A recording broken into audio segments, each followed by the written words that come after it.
സുഹൃത്തുക്കളെ, നിങ്ങളൊരു urine stone patient ആണോ? അങ്ങനെയെങ്കിൽ ഷെറഫി അബീറിലെ യൂറോളജിസ്റ്റായ ഡോക്ടർ മധുവിനെ പരിചയപ്പെടാം. ഈ യൂറിൻ സ്റ്റോൺ വരാനുള്ളൊരു കാരണം എന്താണ്? ഓക്കെ ചോദിച്ച് വളരെ പ്രസക്തമായിട്ട് ചോദ്യമാണ്, എന്തുകൊണ്ട് കല്ല് വരുന്നു എന്നുള്ളത്. അപ്പം കല്ല് വരാനായിട്ടുള്ള കുറേ കാരണങ്ങളുണ്ട്. അതിൽ ഏറ്റവും പ്രധാനപ്പെട്ട കാരണം നമ്മൾ പറയുന്നത് സൂപ്പർ സാച്ചുറേഷൻ എന്ന് പറയും. അതൊരു ഇംഗ്ലീഷ് വേർഡാണ്. മലയാളത്തിൽ തന്നെ അതിപൂരിതം എന്ന് പറയും. അതിപൂരം എന്ന് പറഞ്ഞാൽ വളരെ കോൺസെൻട്രേറ്റഡ് ആയിട്ടുള്ള ഒരു മൂത്രം. ഞാനൊരു ഉദാഹരണം പറയാം. നമ്മൾ ഒരു ഉപ്പ് ലായനി എടുക്കുക, ഉപ്പിൻ്റെ ഒരു വെള്ളം എടുക്കുക. അതിനകത്ത് വെള്ളത്തിൻ്റെ അംശം കുറയുമ്പോൾ എന്തുണ്ടാവുക? ഉപ്പ് ഫുള്ളായിട്ട് അതിനകത്ത് അലിയില്ല. അപ്പോൾ ഉപ്പിൻ്റെ പരലുകൾ ഇങ്ങനെ ഉണ്ടാവും. അതല്ല, ഈ ഉപ്പ് ലായനി നമ്മൾ കുറേ കൂടി ഉപ്പിട്ടാലോ? അപ്പോഴും ഉപ്പ് ലയിക്കില്ല.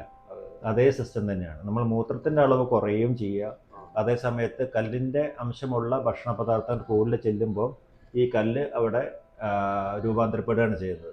ഇപ്പം മൂത്രത്തിൻ്റെ അളവ് കുറയാനുള്ള കാരണം എന്തൊക്കെയാണ്? ഒന്ന്, നമ്മൾ വെള്ളം കൂടി കുറവ്. പ്രത്യേകിച്ച് നോമ്പ് സമയത്ത് നമ്മൾ വെള്ളം കുടിക്കുന്നത് വളരെ കുറവാണ്. വെള്ളം കൂടി കുറയുമ്പോൾ സ്വാഭാവികമായിട്ട് മൂത്രത്തിൻ്റെ അളവ് കുറയും. രണ്ടാമത്, വെള്ളം കുടിക്കുന്ന ആളായിരിക്കാം, പക്ഷേ കൂടുതൽ വേർപ്പ് പോവുക. കൂടുതൽ വേർത്ത് പോകുമ്പോൾ നമ്മൾ കുടിക്കുന്ന വെള്ളം അത്രയും മൂത്രമായിട്ട് എത്തില്ല.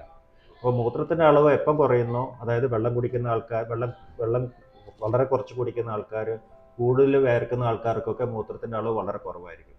അതിന് കൂടെ തന്നെ കല്ലിൻ്റെ അംശമുള്ള ഭക്ഷണം കൂടുതൽ കഴിക്കുന്നവർക്ക് ഈ കല്ല് രൂപാന്തരപ്പെടാനുള്ള ചാൻസ് ഉണ്ട്. ഇതാണ് പ്രധാനപ്പെട്ട കാരണം. വേറെ കുറേ കാരണങ്ങളുണ്ട്. പാരമ്പര്യമായിട്ട് കല്ല് വരാം, ചില അസുഖങ്ങളുടെ കല്ല് വരാം, പിന്നെ ചില എന്തായാലും പറയുക മൂത്ര തടസ്സങ്ങളുണ്ടാകുമ്പോൾ അതിനകത്ത് കല്ല് വരാം, പിന്നെ ഈ വേണ്ടത്ര എക്സസൈസ് എടുക്കാത്ത ആൾക്കാർ, വണ്ണമുള്ള ആൾക്കാർ, പ്രമേഹമുള്ള ആൾക്കാർ, ഇതൊക്കെ കല്ലുണ്ടാവുന്ന കാരണങ്ങളാണ്. പക്ഷേ ഏറ്റവും പ്രധാനപ്പെട്ട കാരണം മൂത്രത്തിൻ്റെ അളവ് കുറവും ഭക്ഷണത്തിൽ കല്ലിൻ്റെ അംശം കൂടുതലുള്ള ഭക്ഷണം കഴിക്കലാണ് ഏറ്റവും പ്രധാനപ്പെട്ട കാരണം.